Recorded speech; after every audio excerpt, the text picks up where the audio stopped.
What's up guys, it's your boy Somber here with another New World video. Today we're actually be talking about the Voidbent armor set and whether you should be crafting it or not. Now that we're at a point of the game where it's actually debatable whether it's the best armor, we're going to be going into a couple categories of PvE, PvP, and probably where you are in the game to see if it's enticing enough or maybe if it like convinces you to make it. So let's get right to it. Alright, so before we actually get into the different categories, let me explain the 3 different Voidbent armors you can make. A lot of people really only think that you can only make the heavy set, but there's actually a medium and a light set you can actually use.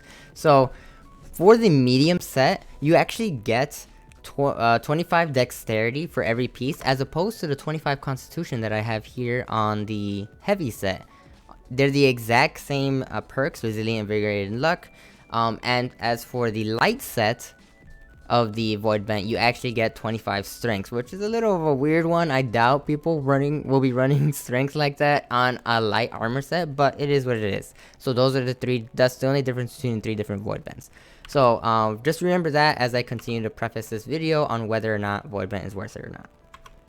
So in terms of PvE, is Voidbent worth it? So looking at the stats of the heavy set that I'm currently have, but remember, instead of constitution it'll be dexterity for the medium set and strength for the light, which I doubt anybody's making that light set.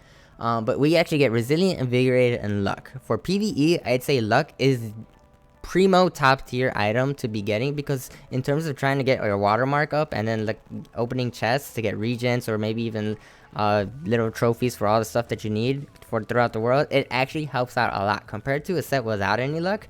You're actually shit out of luck if you don't have it. So it's definitely worth it in the sense of luck. For invigorated, weakened, disease, exhaust, rend, it expires 4.8% faster. It's a nice perk to have. Usually PvE enemies are giving you those kind of debuffs, so I'd say it's not the worst. For resilient, critical hits deal 4.8% less damage to you. That's always really nice. It's actually not as broken as it used to be, where it was just all damage it would reduce, but now with only critical hits, I've seen where critical hits actually deal less damage to you than a normal hit, which is kind of a weird thing and in line of what New World is all about. They're always figuring something out to break, but nonetheless, it's still a nice perk to have. So personally, I think PvE, it's still a really top tier set.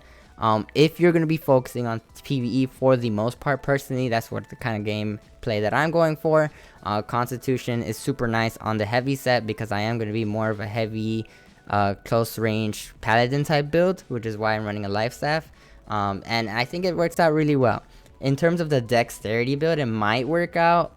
I know a lot of people like to use that. It's still, and so it's not too bad. I doubt, again, nobody's going to make the light one because usually people running light are mages and they want the intellect, and you're not going to want to do strength on that. So that's, if you're a mage, you're probably not even going to be looking at the Voidbent set. So I'd say stay clear from that.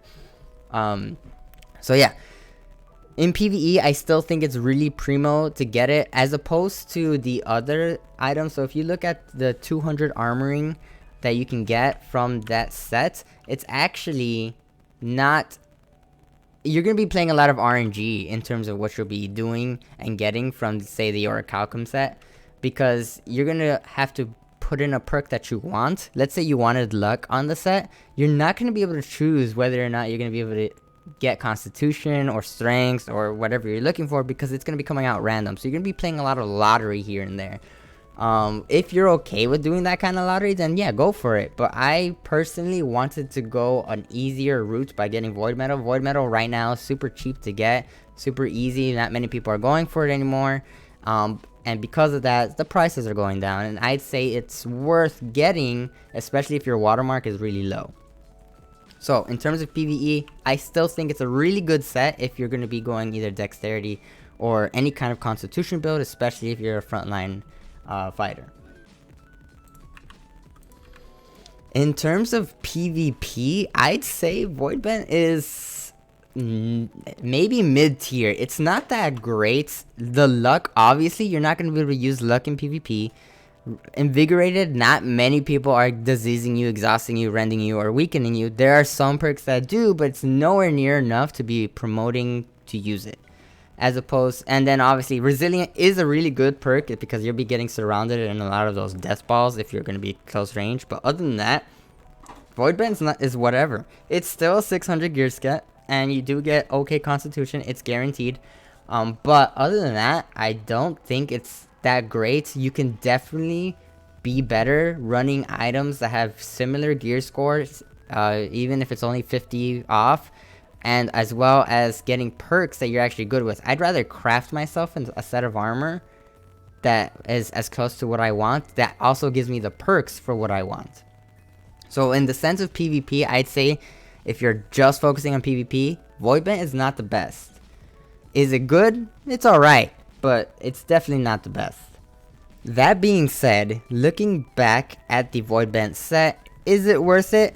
I'd say for the most part, if you just want a really great PvE set and whatever, maybe it's an okay PvP set, then yeah, Voidbent is good because it's going to really push your PvE content a lot farther. It definitely helps out a lot to have that luck. Is it endgame? Definitely not, but for sure, it's going to help you get there. I personally am already 200 armoring, and I have a plan of what kind of armor I want to make and how I'm going to do it. But I have to play the RNG game, and I have to ensure I have enough material for that in case I don't get what I'd like. So because of that, I ended up getting Voidbent because it's guaranteed stats, and you know what you're getting yourself into, and you know you're going to wear it, especially if it's something you're okay with, as opposed to random stats, and maybe you don't have the armor that can make the 600 set that you want, because it is a little hard to make 600 armor because you do need some basic trophies, maybe a crafting buff in the town, as well as somebody who has all the armoring set. So in terms of that, I'd say unless you are the armorer who can make consistently 600 gear, or maybe have a friend to do it, I'd say then yeah, go make that armor. But if you don't, I'd say Voidbent is still has a place in the meta. It's nothing for sure that's gonna game break it like it used to, but it definitely does help push that grind. I personally got my watermark up pretty fast using this set. And there you guys have it. I tried to make this video easy, quick to the point, and digestible for you guys, so you can make the decision yourself on whether Voidbent is worth it or not. I hope it was very helpful. If it was, please leave a like. It would really help me out, and maybe comment maybe your thoughts on what Voidbent is and how you feel about it at the moment. I personally think it's alright, nothing crazy. Definitely not endgame, but definitely worth it if you don't have the gear score that you're looking for. But at the end of the day, your choice. Hope you guys liked the video, and I'll see you guys in the next one.